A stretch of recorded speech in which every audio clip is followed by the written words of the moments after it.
Hey everybody, it's Tony Traguardo here. Welcome to another episode of Tony T's Toon Talk, available on the Port Washington Public Library's YouTube channel, a program where I talk about music-related things. And this time round, I'm going to be talking about some of the great YouTube channels, music-related, that are available on the internet. Now, let's face it, the internet has become, I'll use that cliche, an information superhighway. Yeah, I guess it's also become a place where Ferraris and broken down Chevys are all demanding equal road space. And that can be frustrating.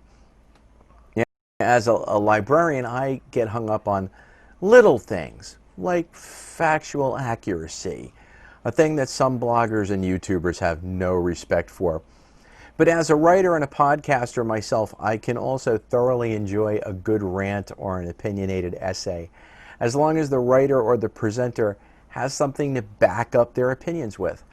I'm also always delighted to see that there are a slew of blogs and YouTube channels that present missing pieces of music history. And on this episode of Tony T's Toon Talk, I'm going to look at some of the best music-related blogs or YouTube channels that the internet has to offer, in my humble opinion anyway. I feel that I have to begin by talking about Rick Beato. During the height of this difficult time for everyone, where I found myself unable to gather with friends, a situation that usually leads to music-related discussions, Rick Beato became an extremely knowledgeable, friendly, opinionated, musically passionate light in the wilderness. On YouTube, you simply type in his name, Rick Beato, B-E-A-T-O, to find the channel with hundreds of amazing music-related videos where you'll find Rick talking about music from Gordon Lightfoot to Rage Against the Machine, breaking down concepts of music theory in ways that anyone with an ear can understand, explaining why a song is great, or interviewing and talking with a wide range of fascinating and talented musicians. Now, this comes directly from Rick's Facebook page. Rick Beato is a musician, teacher, and father of three who has worked as a writer and producer with various bands in the rock and country genres. In 2004, he received a platinum record for producing Shinedown's 1.7 million selling album, Leave a Whisper. Two albums that he produced for Need to Breathe, The Outsiders in 2009 and The Reckoning in 2012, won Dove Awards in the Best Rock Contemporary category. He also co-wrote Carolina with Parmalee in 2013, which climbed to #1 on the Billboard's country music chart. Rick is certified to teach grades K through 12, and he holds a bachelor's degree in music from Ithaca College and a master's in jazz studies from the New England Conservatory of Music. He's presently a member of the board of directors and head of the Academic Achievement Committee at the Globe Academy Dual Language Immersion Charter School in Atlanta, Georgia. Now, all those degrees and all that experience has not produced a guy who simply sits atop an electronic mountain and pontificates about music. It has given us Rick Beato, a well-spoken individual who knows that the best way to teach, to defend your musical opinions, and to demonstrate the methods and important tactics used by great musicians and songwriters to create great songs is by showing examples. Sometimes half the fun is simply watching Rick enjoying great music. You'll feel like an old friend is in the room with you, an old friend who happens to know a hell of a lot about music and is happy to share it with you. Now, Rick does, of course, mention the many excellent books and courses that he has available from his website, the items that help to keep him financially afloat while he offers up these great free videos. But it's a soft sell, and it doesn't interfere with the videos themselves really in any way. So visit the Rick Beato YouTube channel and enjoy digging the music with a fan, musician, teacher, producer who will make you feel right at home. On a completely different side of things, I go over to the official Beat Club channel on YouTube.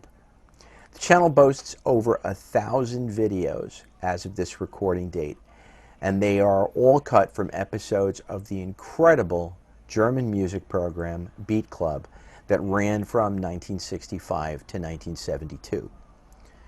The incredible things about Beat Club is that on the early episodes, and on those that aired after December 31st, 1969, the bands are all actually performing live and were not simply lip syncing.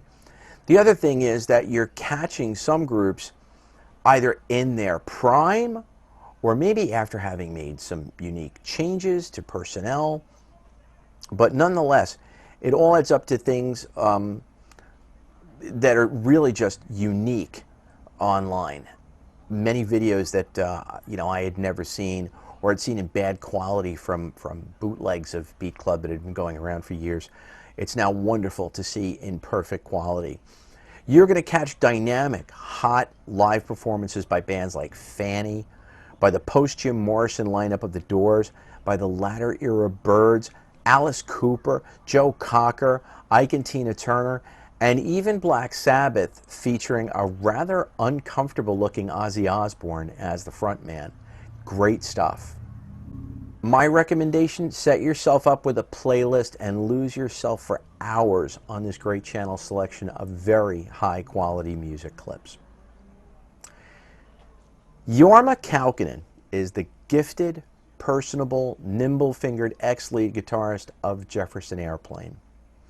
And for 5 decades, he's also been the lead guitarist alongside his dear friend, bassist Jack Cassidy of Hot Tuna.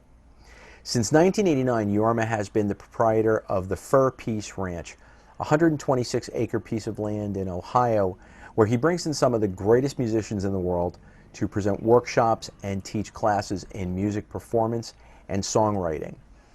And if you type in Fur Peace Ranch, all one word, Fur Peace Ranch, into YouTube search box, you'll arrive at Jorma's channel, where this affable and musically blessed gentleman has loaded up hundreds of clips taken from performances and lessons that were recorded at his world-renowned facility.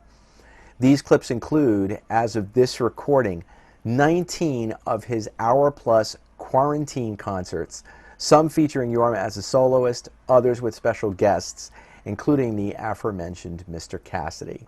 All are wonderful. But it doesn't even begin and end with Jorma. You can catch fine performances by Dan Hicks and his Hot Licks, Susie Bogus, Larry and Teresa Campbell, David Bromberg, Chris Hillman, Glass Harp, Kim Simmons, and many more musical heavyweights. Now, you could again spend hours and hours on this channel watching jaw-dropping solos and listening to some of the greatest songwriters of the past 60 years playing their music for their students, their peers, and usually for a small but very grateful audience. And on Jorma's personal blog, which can be found on his website at jormakaukonen.com, the guitarist posts his inspirational, emotional, and intellectual musings, many of which are quite inspiring. I would encourage anyone who has ever been touched by this man's music to visit the blog to see another side of this very talented man. During the 1990s, a music collector created one of the most amazing sets of fan-curated music to be found on the internet. On the YouTube channel Lost Jukebox Volumes, all one word, Lost Jukebox Volumes, one fan of this man's work is trying to do his bit to keep this wonderful series alive. The Lost Jukebox series was compiled by the late Jeffrey Glenn, who also played similar music with his band called the Retros. The set that he produced spans over 240 CDs, and the songs are all taken from Glenn's incredible record collection. They feature amazingly obscure yet totally fascinating tunes from as early as the late 50s right up to the early 70s.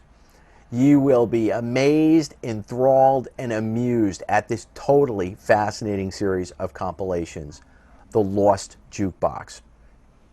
Now, many entries in the series can be found online, often on shows hosted by a gentleman named Skip Miller, who's the self-appointed curator of The Lost Jukebox since Mr. Glenn's passing.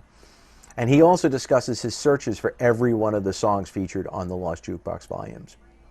Many of the compilations have themes ranging from Beatles knockoffs to name songs, to holiday songs, to novelty songs. Nearly every one of the 240 CDRs had some sort of jangly nugget that's contained within the featured tracks. Jeff was an avid collector of vintage 60s pop with a vinyl collection that allegedly exceeded 50,000 records. Though I never had the pleasure of meeting Jeffrey Glenn, by all accounts, he was a talented, sweet, and unselfish individual who believed that music is meant to be shared. On the Lost Jukebox Volumes YouTube channel, you'll join over 2 million plus viewers who have enjoyed some of the excellent, obscure rock, doo-wop, psychedelia, soul, R&B, and power pop nuggets that can be found there. And if you hop onto Google and search for the volumes themselves, you may find some of the online broadcasts that feature complete volumes. They're a delightful way for the music fan who thinks that they have heard everything to pass the time and be very surprised. That's it for this episode of Tony T's Tune Talk. Feel free to reach out to me at my email address at Traguart, Traguart, at pwpl.org for the Port Washington Public Library, to let me know what you think of the channels that I've reviewed today, and if there are topics that you would like to see discussed on future episodes of this show. Thanks everybody for tuning in and watching, and happy listening.